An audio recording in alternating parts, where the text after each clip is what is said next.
É importante entender que uma LDB, ela não é uma lei qualquer.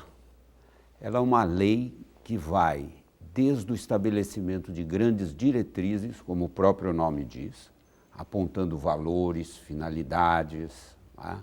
Grandes orientações, até chegar em aspectos da organização pedagógica da escola, como, por exemplo, o seu plano curricular. Então, é uma lei que aborda aspectos múltiplos da vida escolar e da educação escolar de um modo geral. Nós não tivemos uma única LDB, esta não é a única. Nós tivemos outra em 1961, a 4024, e que foi reformulada pelo menos duas vezes, com a 5692 em 1971 e a 7044 em 1982. Assim que esta lei, ela trouxe alguns avanços importantes. Do ponto de vista conceitual, ela trouxe como grande avanço o estabelecimento da educação escolar brasileira como tendo um primeiro nível na educação básica, né? E que remete diretrizes e bases. E base, né, em grego, é tanto fundamento, a estrutura fundamental de uma casa, mas base em grego também significa marcha, significa caminhada, significa trajetória. Tá? Então, ela tem esses dois elementos. Educação básica, então, foi reconhecida como um direito do cidadão brasileiro e da pessoa humana no Brasil, e ela é constituída de 3 etapas sequenciais e articuladas entre si. A educação infantil, o ensino fundamental gratuito obrigatório e o ensino médio progressivamente obrigatório. Esse é um primeiro grande avanço. Tá? Um outro avanço significativo que ela trouxe, já no âmbito da organização pedagógica, foi que ela liberou os estabelecimentos escolares para que eles pudessem fazer a sua própria organização pedagógica. Antes dela, com a 4024, nós éramos obrigados, pelo menos, a 2 coisas. Primeiro, seriação. Toda a educação escolar brasileira pré-universitária, ela deveria ser feita sob a forma de seriação. Primeira série, segunda série, terceira série, e assim sucessivamente, como nós o fizemos. Tá? E a segunda coisa é que a cada seriação correspondia um plano curricular estabelecido por meio de um currículo mínimo, estabelecimento esse que era dado por Brasília por meio do pelo então Conselho Federal de Educação. De sorte que esta lei, a 93, 94 de 96, ela liberou os estabelecimentos nessas 2 dimensões. Primeiro, eles podem se organizar de várias maneiras. Por exemplo, se eu moro na zona rural, tá, eu tenho que adequar o calendário aos ciclos da plantação, da colheita.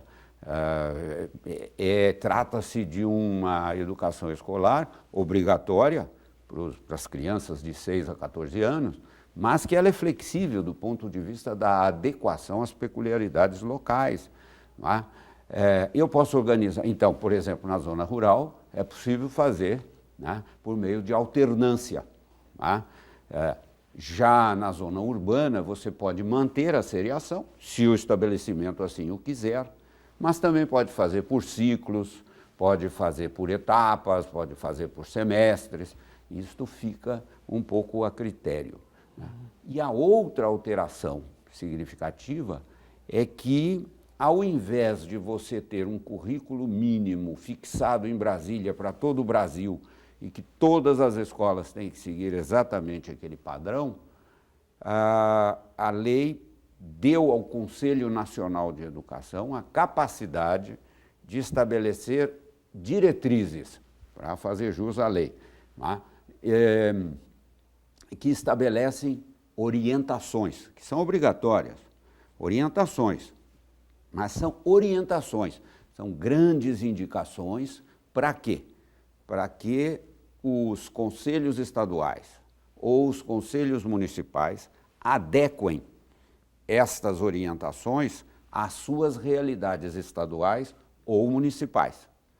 E aí, uma vez passado pelos conselhos estaduais e ou municipais, estas orientações agora mais próximas cheguem aos estabelecimentos escolares. E cabe aos estabelecimentos escolares, por meio de um projeto pedagógico coletivo, feito por meio de reflexões, planejamento, reuniões coletivas, etc., estabelecer uma articulação entre os diferentes conteúdos curriculares e aí propor para a comunidade escolar um plano curricular. Aí sim, ao invés de você ter como antes um plano estabelecido em Brasília lá, para todo o Brasil, você tem uma inversão. Né? Aqui que era, por assim dizer, o recipiente, ele se torna, o estabelecimento escolar, através do projeto pedagógico dos seus professores, ele se torna um sujeito ativo, ele se torna um ator que penetra na cena e dá um tom, de um lado, garantindo as orientações, as grandes diretrizes do Conselho, mas, de outro lado, estabelecendo um diálogo com o entorno no qual aquele estabelecimento se situa, não é? Evidentemente, resguardando as peculiaridades locais. Eu queria que o senhor falasse um pouco mais detalhadamente sobre o conceito de educação básica que a LDB traz, e da importância desse conceito e da articulação dos 3 níveis. É, de algum modo, a concretização do sonho lá do Manifesto dos Pioneiros, a articulação dos 3 níveis, é algo que os pioneiros poderiam comemorar depois disso? Com certeza, com toda certeza poderiam comemorar, sim. Eles tinham esse projeto, sabiam que esse projeto era um projeto de horizonte, portanto algo de chegada, e lentamente nós fomos chegando a isso. Como é que nós chegamos? Nós chegamos a isso pela confluência de 2 vertentes. A primeira, ela é trazida pelo rápido processo de urbanização pelo qual o país passou. Então, não se pode mais você pensar em qualquer acolhimento da criança depois dos 4 meses que ela nasceu. Porque até então a mãe tem lá, pela CLT, o aleitamento, a amamentação, etc. Mas a partir dos 4 meses, como a força de trabalho hoje ela é constituída pelo braço feminino e pelo braço masculino, não existe mais aquele espaço familiar tradicional, a instituição avó, a instituição avô. Hoje os avós, as avós saem, vão fazer passeio, vão fazer curso, vão fazer outras coisas e também cuidar de neto, mas não era só isso. Então, era preciso, a própria urbanização, ela traz consigo a necessidade de você ter espaços de acolhimento das crianças e dos adolescentes. Do outro lado, esta mesma urbanização dentro do atual capitalismo, ela exige das pessoas o desenvolvimento de conhecimentos, de capacidades, de habilidades que só o ensino fundamental obrigatório não dá conta. Daí a necessidade do ensino médio. Então, esse é um primeiro fator, eu diria um fator estrutural, que é trazido pela própria configuração societária, e do modo como essa sociedade está organizada, com o capitalismo financeiro, com todas essas penetrações da ciência aplicada no processo produtivo. Mas, do outro lado, tem uma outra vertente convergente a esta, que é uma vertente política, que foi justamente a fase em que, há 20 e poucos anos atrás, o Brasil se empenhou por gerar uma Constituição chamada de uma Constituição Cidadã. E para os educadores críticos e para os grupos que estavam abertos à constituição de um Estado de Direito, um Estado democrático de direito, estava claro que somente o ensino fundamental obrigatório de 7 a 14 anos era insuficiente. Era bom, mas era insuficiente. Daí porque houve, então, toda uma pressão no sentido de você forçar o aparecimento na própria Constituição da figura da educação infantil e da figura do ensino médio, coisa que era relativamente original, né? Aí a LDB, então, assume este espírito e regulamenta esta figura das 3 etapas sequenciais e articuladas por meio do conceito de educação básica como direito do cidadão. Então, hoje, se quisermos pensar, né, uma educação em quantidade e em qualidade, nós temos que pensar a universalização das 3 etapas, mas, ao mesmo tempo, nós temos que pensar a sua qualidade como sendo algo imprescindível para que qualquer brasileiro tenha o acesso qualificado a estas 3 etapas. O que é importante aí é que, nas outras legislações, o grande foco era apenas o ensino fundamental, né? E agora, com a Constituição de 88 e depois com as constituições estaduais e com as leis orgânicas, está claro que a educação pública, educação básica, ela é gratuita, né? Então, isto, evidentemente, alargou a consciência das pessoas em matéria de acesso, de busca, de pressão pela escola, né? A creche, a pré-escola, assim por diante. E, do outro lado, também o mercado de trabalho vem exigindo que as pessoas que queiram uma inserção profissional em qualquer nicho do mercado tenham pelo menos o ensino médio, né? Hoje já vem sendo uma exigência quase que assim constante. Se você pega cadernos de negócios, cadernos de empregos, você pega, né, eles colocam como o Cine, eles colocam como condição básica, né, o ter chegado ao ensino médio. E isto, então, né, dá esta configuração de um avanço significativo que por aí nós tivemos e que falta efetivar, seja pela maior universalização da educação infantil, seja pela maior universalização do ensino médio e, nas 3 etapas, a questão da qualidade. A LDB ela traz um caráter de, assim, o senhor coloca em seu texto que ela tem um papel simbólico de dizer que tudo muda depois dela. Assim, que o senhor cita o artigo 92, que revoga tudo que existia antes. Isso. Porque queria que o senhor falasse um pouco mais desse contexto gerado a partir da Constituição de 88 e por que marcadamente os legisladores tiveram a necessidade de colocá-la como um marco. Assim. Bom, aí nós temos pelo menos 2 pontos de vista, né? Tem um ponto de vista que é pouco recomendável na história da educação brasileira e que é a grande continuidade da descontinuidade, né? Governos que se sucedem, cada qual entende que tem um projeto. E, ao invés de respeitar a LDB como uma lei de Estado, muitos gestores passam a fazer leis de educação como leis de governo e não como leis de Estado. Não como algo que deveria marcar toda e qualquer gestão, toda e qualquer administração, independente de partido.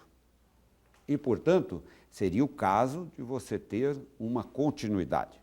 Uma das pragas da educação brasileira é exatamente a grande descontinuidade. Pois bem, esta LDB, na medida em que ela quis ser consequente com o Estado democrático de direito, e na medida em que ela quis ser uma resposta à forma autoritária como as outras, não a 4.024 durante o tempo que ela esteve sob o regime democrático, mas sobretudo a 5.692, a 7.044. Né? Ela quis ser uma contra-resposta ao modo autoritário como algumas leis precedentes e descontínuas foram elaboradas. Né? Então é uma tentativa de dizer o seguinte, olha, aqui nós queremos uma resposta democrática contrastada com essas respostas autoritárias que vieram pré-88. De maneira que esse é um primeiro dado importante. Agora, na medida em que, sobretudo com a sua primeira questão, não é? Abordamos a questão da flexibilidade da organização pedagógica em relação aos currículos, na medida em que houve a introdução do conceito de educação básica, na medida em que a gratuidade foi reforçada e a gestão democrática penetrou como princípio da educação brasileira, a necessidade dos professores terem um piso salarial nacional profissional e tantas outras coisas, aquele artigo ele quis dizer o seguinte, olha, temos um passado que está muito lacunoso ou autoritário. Então, nós vamos ter que fazer um novo começo. Então, nesse sentido, eu acredito que esse artigo quis dar uma mensagem. Olha, agora, efetivamente, com o Estado democrático de direito, nós queremos, de fato, construir uma lei que seja, também ela, democrática, na organização pedagógica, na gestão escolar, né, no regime federativo, no regime de colaboração, enfim, tantas outras coisas, e ela quis, então, marcar por esse novo signo, o signo do Estado democrático de direito. O senhor aponta, dentro da LDB, um espaço de flexibilidade, assim, de descentralização, de levar para a ponta decisões que antes estavam concentradas no Ministério da Educação, no governo federal. E, ao mesmo tempo, de modo contraditório, um novo papel do Estado aí de regulamentador, Queria que o senhor falasse um pouco dessa descentralização e dessa aparente contradição A legislação, de fato, a LDB, né, ela flexibilizou uma série de procedimentos relativos à organização pedagógica e administrativa. Isso é verdade. De que forma, professor? Do ponto de vista da organização administrativa, ela acolheu o princípio de os municípios terem se tornado, desde a Constituição de 88, entes federados. E, portanto, com capacidade autonômica de gerar uma legislação adequada às suas peculiaridades locais e a tudo que atenda ao seu interesse peculiar, e, ao mesmo tempo, reconheceu a capacidade dos municípios em normatizar estas dimensões que cabem às peculiaridades locais dos municípios. Portanto, do ponto de vista administrativo, pela primeira vez no Brasil, se reconhece que os municípios têm capacidade, no caso, para dar conta, do ponto de vista regulamentar, normativo, da educação infantil e do ensino fundamental. Tá? Então, aparece um ator novo. Né? E, nesse sentido, aparece um ator novo com capacidade. Né? Então, como é que eu introduzo esse ator novo? Não é? Ele se descola um pouco do ator anterior que englobava isso, que era o Estado, né? O Estado estadual. englobava isso. Sobretudo em São Paulo, que tinha uma forte tradição centralizada na figura do Estado estadual. Né? Do outro lado, do ponto de vista ainda administrativo, paralelamente à LDB, constituiu-se a Lei 9424, de 1996, mais ou menos alguns dias depois da sanção da LDB, né, procedente da emenda 14, que implicou numa disciplinarização do financiamento através do Fundef, hoje transformado em Fundeb. Né?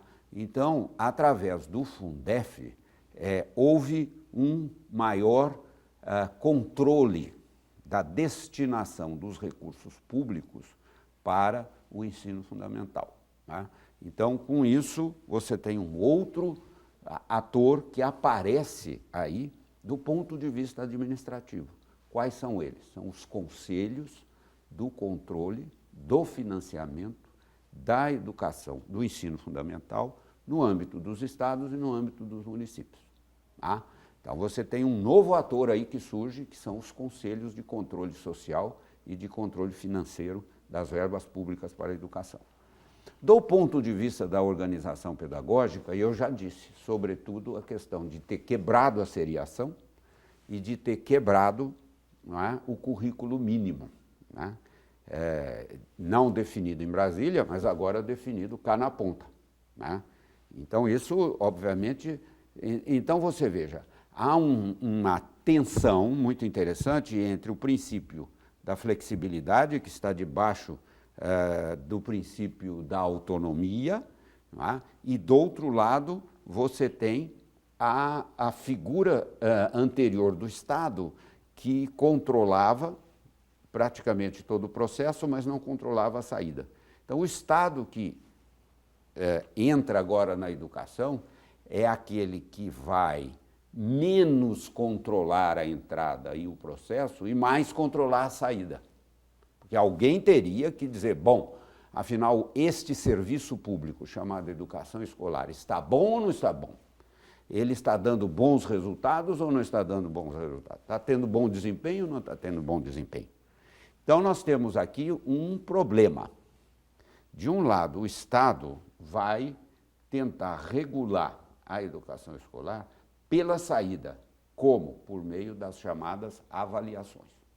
Avaliação do SAEB, avaliação do SARESP, em São Paulo, em Minas Gerais, através do CIMAV, em nível nacional, o SAEB, no ensino médio, o ENEM, né, e depois no ensino superior, primeiramente por meio do chamado Provão, que era o Exame Nacional de Cursos, atualmente pela Lei dos Sinais. Né? Entretanto, a tensão que se estabelece o Estado se retira do controle da entrada e do processo. O que significa este recuo? Significa que ele vai dar menos recursos? Significa que ele vai deixar cada um fazer o que bem entende e depois ele controla na saída? Essa é uma tensão, né? Que, de certo modo, nós passamos de um Estado mais centralizado, mais controlador, para um Estado mais avaliador. Tá?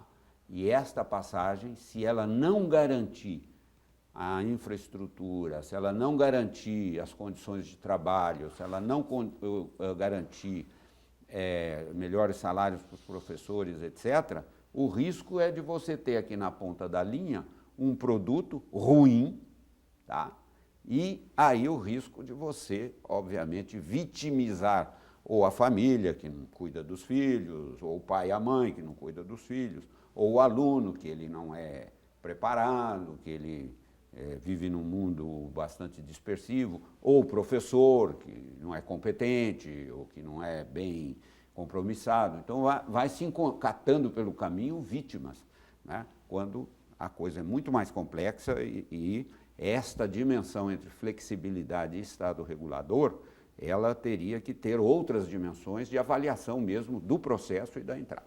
Como é que era esse controle do processo antes que deixou de existir? O controle do processo se dava por meio de uma burocracia bastante pesada para você abrir uma escola. Tá?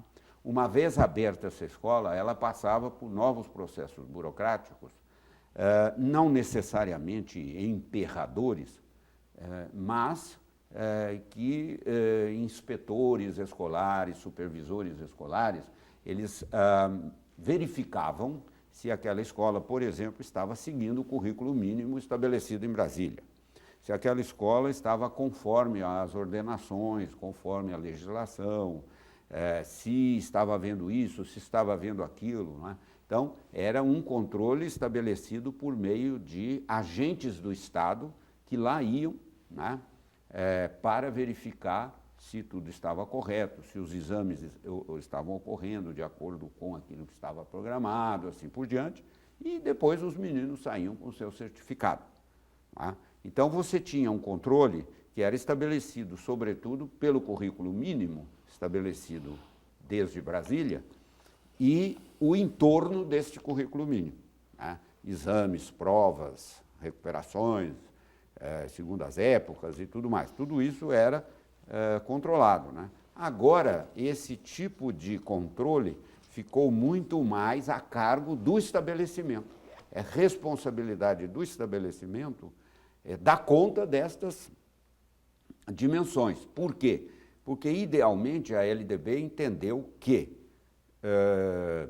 houve um crescimento da consciência profissional dos professores e dos gestores e, portanto, eles são capazes, de fazendo o projeto pedagógico coletivamente, eles também serem capazes de fazer um regulamento interno, eles mesmos serem capazes de estabelecer relações com as famílias dos alunos, serem capazes de estabelecer relações com o conselho do Fundef, serem capazes de estabelecer relações com o conselho tutelar da criança e do adolescente e outras formas de conselhos que se estabeleceram. Agora, se você não der as devidas condições, e aqui é um outro problema, o que acontece? Tanto os professores quanto os gestores, para efeito da avaliação final, vão serem obrigados a preencher relatórios, preencher formulários, preencher isso, preencher aquilo, não é?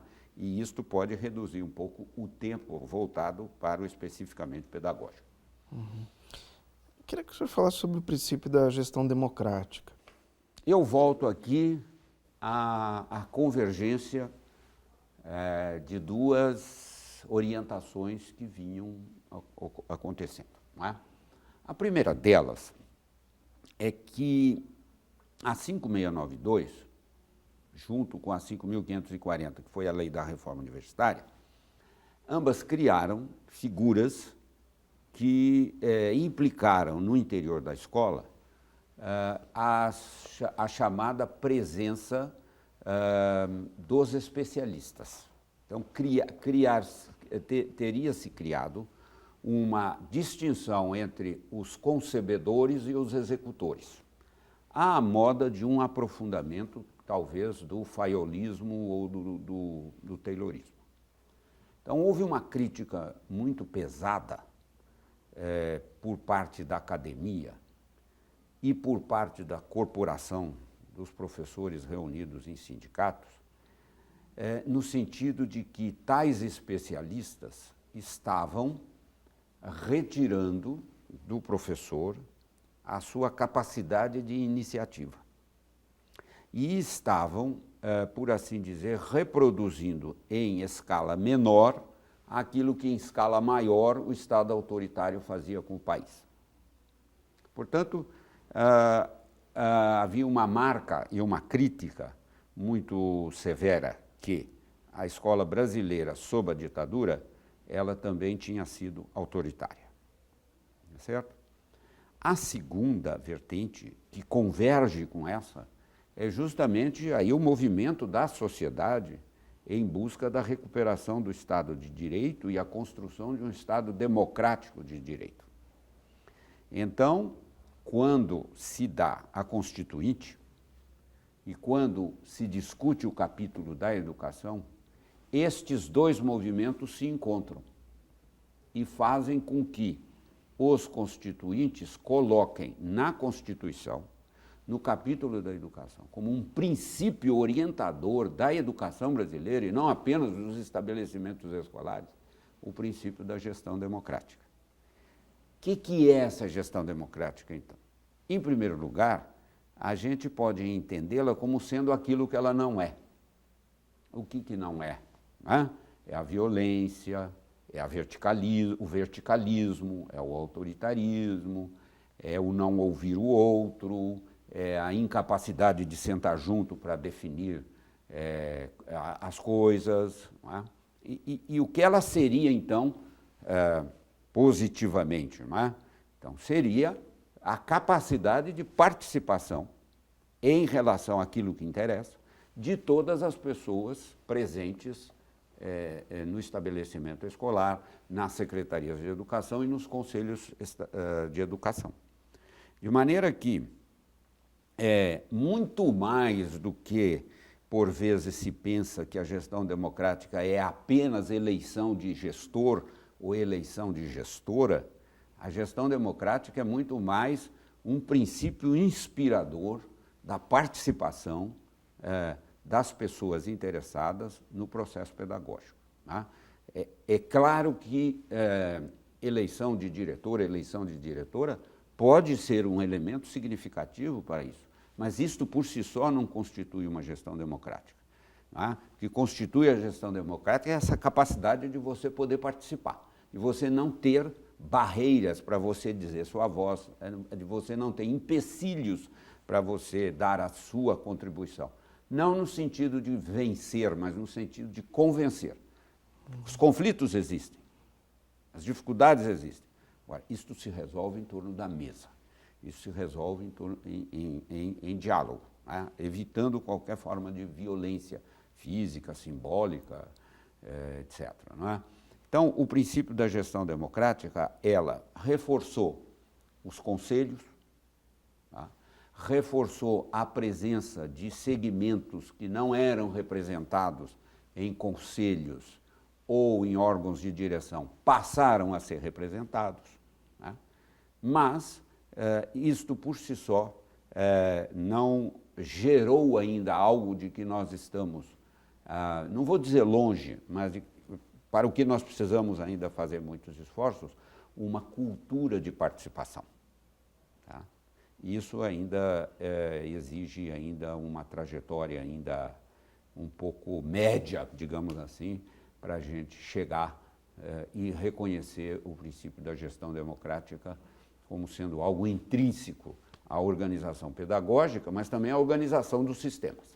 Os estudantes, em todos os momentos em que o Brasil viveu sob ditadura, eles foram reconhecidos como capazes de se reunir, mas para atividades leves, para atividades, digamos assim, mais esportivas, caritativas, assistencialistas. Não é? Entretanto, o estudante, ele é a razão de ser da educação escolar. Você não tem educação escolar se você tiver professor, se você tiver gestor, se você tiver isso, se você tiver aquilo e não tiver aluno. Então, a razão de ser da educação escolar é o aluno. E, portanto, a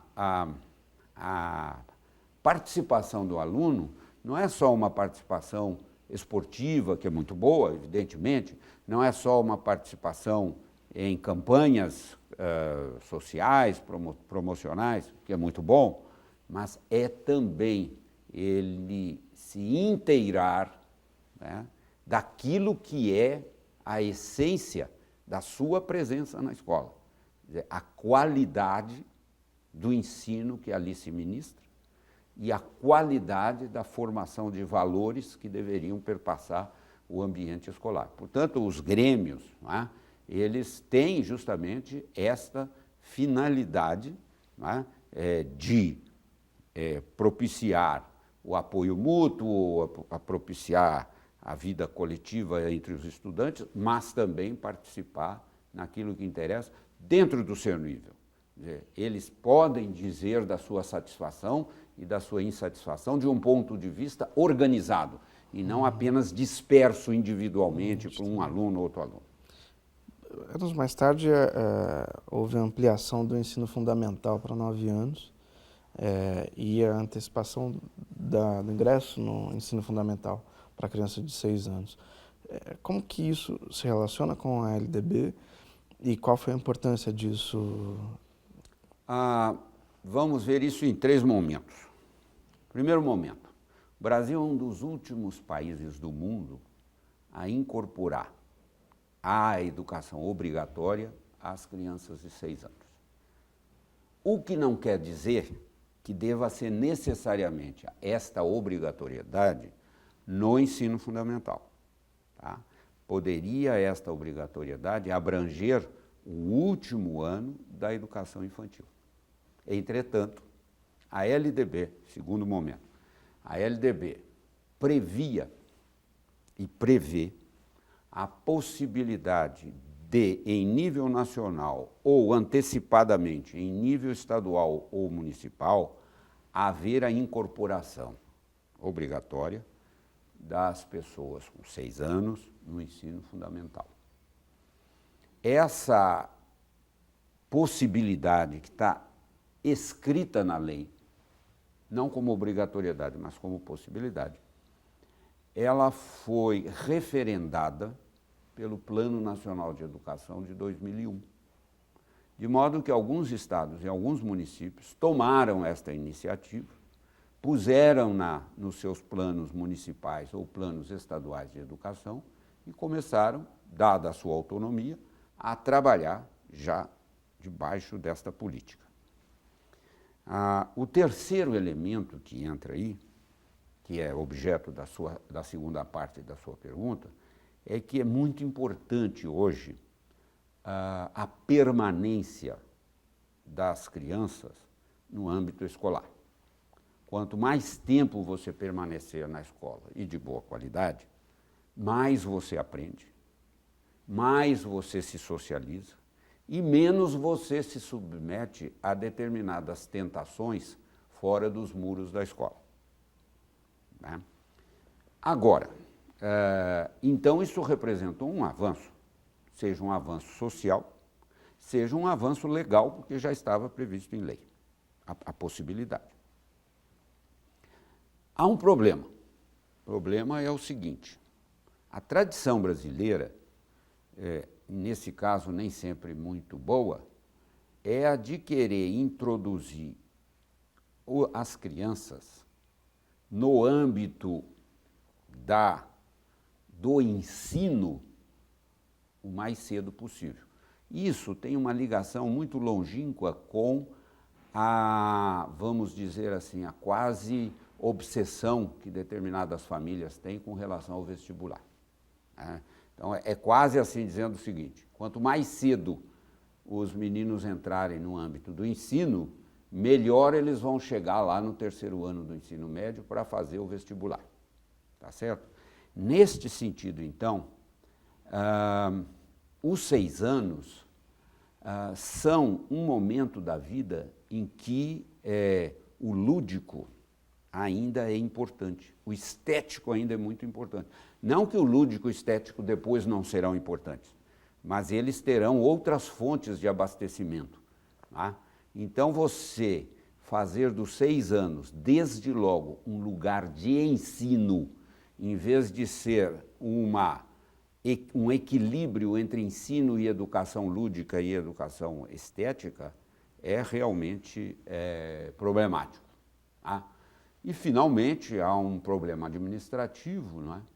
Que é como dar conta qualitativamente desta nova determinação.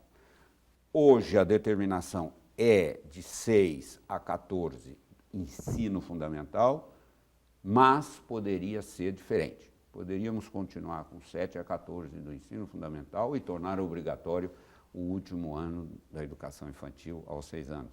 Com isso você preservaria melhor as dimensões do lúdico e do estético. Na prática, A exigência do ensino superior trouxe já algum impacto positivo, se já foi possível mensurar? Bom, do ponto de vista propriamente legal, há uma tensão entre o artigo 64 e o artigo 87. Na verdade, o artigo 87 acabou sendo mal redigido. Acontece que, com má redação ou não, é o que ficou na legislação. E ele ficou sob dois signos. Ele ficou como disposição debaixo das disposições transitórias, que são transitórias, terminadas. Tá? E está lá, né, até, né, o final da década, né, quando a redação mais adequada deveria ser a partir do final da década. Né? Aí você, de certo modo, faria uma adequação entre o princípio de um dispositivo permanente com um dispositivo transitório. Né? Mas como ficou a expressão até, é evidente que quando você chegasse em 2007, não é? Aquilo deixaria de ter a eficácia, certo? Então, ficou uma redação ruim. Com isso, o Conselho Nacional se viu obrigado a emitir uma posição. E a posição do Conselho Nacional foi muito clara. Dizer, a exigência do ensino superior para os professores que atuam nos 5 primeiros anos e na educação infantil é uma necessidade, é desejável, deve ser promovido, deve ser estimulado, mas não está legalmente exigido. Tá? Por quê? Porque lá no artigo 64 você está debaixo das disposições permanentes, enquanto que o outro, mal redigido, está nas disposições transitórias. Como é que se pretendeu corrigir isso? Primeiro, pretendeu-se corrigir com o Plano Nacional de Educação de 2001. O Plano Nacional de 2001, então, estabeleceu metas para que até 2011, 70% dos professores do ensino fundamental dos primeiros 5 anos e da educação infantil tivessem acesso ao ensino superior. Tá? Recentemente, o governo atual enviou para o Congresso um projeto de lei que altera o artigo 64 e estabelece que o curso normal médio, quem teve e o tem tudo garantido, toda a sua legalidade, os seus direitos, prerrogativas, etc. Porém, a partir do novo Plano Nacional de Educação, vai começar a valer um outro princípio, tá? O princípio da obrigatoriedade do ensino superior para todos os professores que atuem desde o primeiro ano do ensino fundamental, sendo que o ensino médio, o curso normal médio ainda continuaria válido apenas para quem entrasse na educação infantil, tá?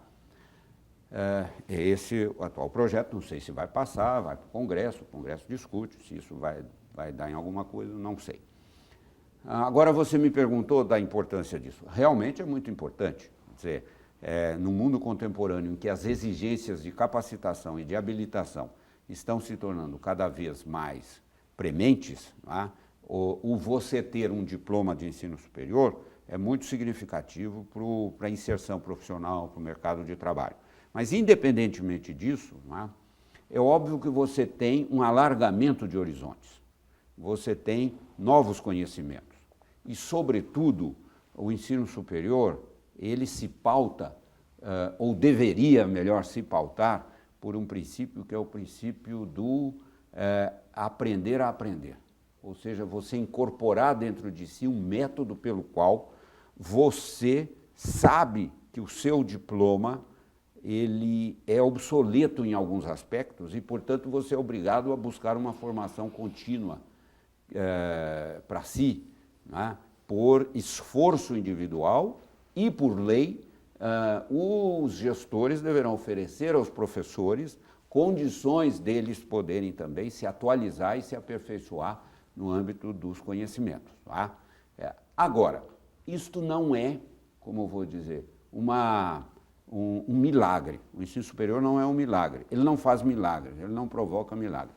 O que realmente produz bons resultados com relação ao aprendizado é de pronto, né, melhores condições de trabalho, o aperfeiçoamento da formação, contínua e continuada, inclusive através da educação à distância, um mundo como o nosso, sobretudo, e, ao mesmo tempo,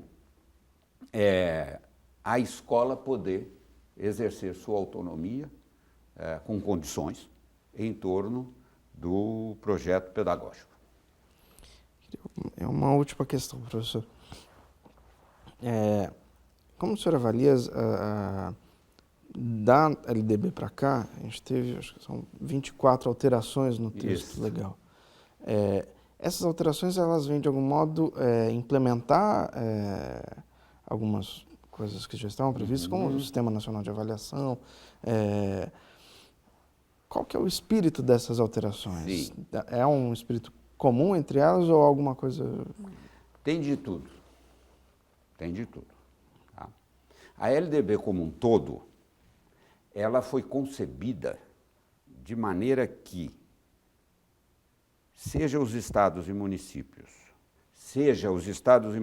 através dos seus conselhos de educação, conselhos municipais e conselhos estaduais, traduzissem determinadas orientações gerais e determinadas diretrizes que foram estabelecidas pelo Conselho Nacional por meio das diretrizes curriculares nacionais, dos níveis, das etapas e das modalidades.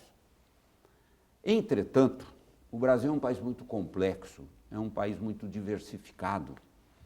E diversificado também nas formas desses conselhos, quando eles existem nos municípios, interpretarem essas diretrizes e estas orientações. Então, alguns aspectos que foram normatizados pelo Conselho Nacional não ganharam a devida receptividade efetiva.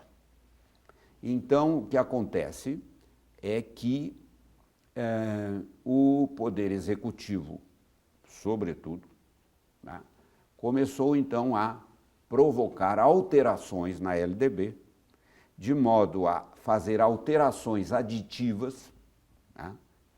Por exemplo, quando o menino estiver se aproximando de 50% do limite de faltas permitidos por lei, avisar o Conselho Tutelar. Isso não precisava ser objeto de um artigo de lei. Entretanto, assim foi feito. A Constituição já falava da necessidade de você incorporar os aspectos importantes que os negros trouxeram, que os indígenas trouxeram e que os europeus trouxeram. Já está na Constituição, está na LDB. Entretanto, houve uma lei específica para dizer desta necessidade, desta urgência. Tá? Também as ligações. Agora, há aspectos que precisavam realmente ter um esclarecimento. Então, por exemplo, a ligação entre ensino médio e educação profissional. Quando há vácuo, e uma lei nunca é perfeita, quando há vácuos, é preciso preencher esses vácuos. Né? Então, os decretos têm esta finalidade. Né? Então, muitas das alterações vieram através de decretos que complementam, vamos dizer, a eventual existência de vácuos. Né? E há outras legislações que também alteraram a LDB em função de realidades novas, como é o caso, por exemplo, dos 9 anos, tá certo? Como é o caso, por exemplo, da explicitação, como eu já havia dito, e que depois do decreto passou para a lei, da articulação entre ensino médio e educação profissional, não é? algumas coisas relativas aos dias, aos 200 dias, e assim ela foi inflando, não é? Um pouco. Então, há um pouco de tudo. Tem coisas que seriam dispensáveis, bastaria que os conselhos assumissem as suas responsabilidades e traduzissem isso, mas às vezes por razões de insegurança jurídica, por insegurança interpretativa, hermenêutica, etc., recorre ao conselho, o conselho também fica em dúvida, recorre, e aí finalmente o executivo vem e manda um projeto para o Mas não há nada de alteração no espírito da lei? Não, eu diria que não. Eu diria que não. Agora, mostra uma coisa interessante, que a autonomização, né, que a lei propicia, ela não foi incorporada pelos sujeitos que deveriam fazê-la acontecer, né?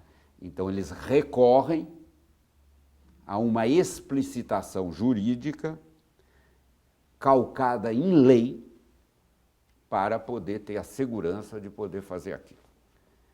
Quando o espírito a qual você se refere, ele perfeitamente daria condições de um exercício de autonomia.